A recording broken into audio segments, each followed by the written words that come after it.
This is a computer chip magnified 500 times. What you're looking at is the top of a computing city with distinct neighborhoods for different functions.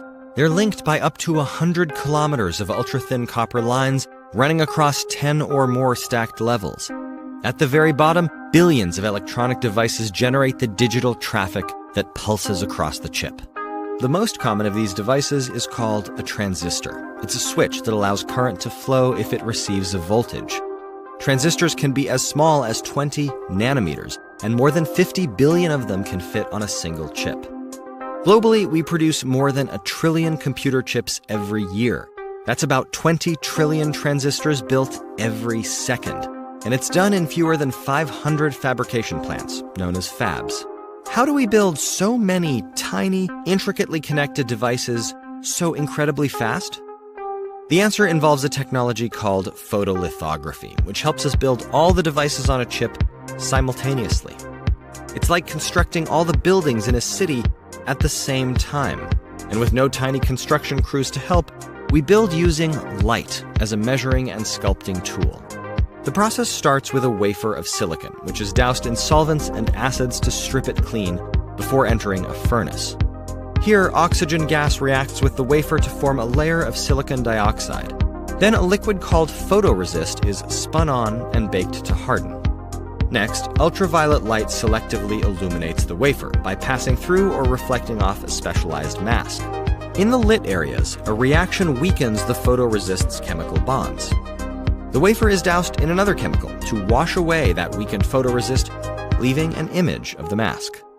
And an etching machine's reactive gases remove the exposed oxide, creating windows that drill the mask's pattern down to the wafer's surface.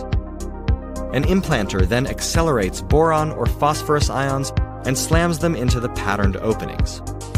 These atoms form electropositive or electronegative regions that change silicon's conductivity, creating the foundation of the transistor switch.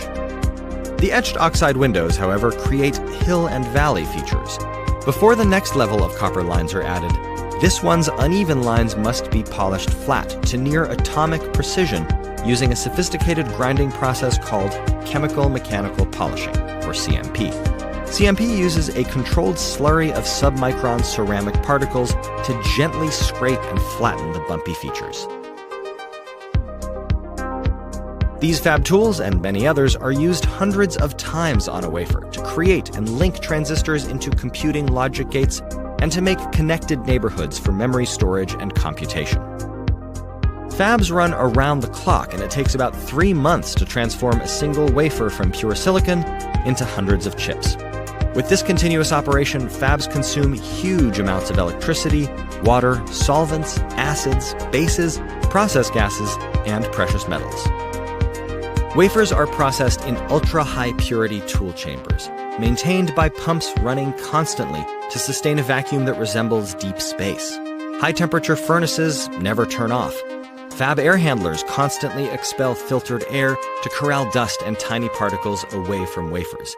This takes a lot of electricity. The chemicals and purified water used in cleaning create nearly 5 gallons of waste per wafer run, which needs to be filtered and pH treated. Meanwhile, CMP slurries are continually flushed with water to keep their fine particles from forming chunks that would tear apart the fragile copper lines. This adds 5 times more liquid waste. Fabs plow through vast amounts of nitrogen and helium gas to run their tools, and other gases used and generated in these tools are greenhouse contributors. To minimize their emission, machines called scrubbers decompose and dissolve some gaseous byproducts into treatable wastewater. That uses more electricity and more water.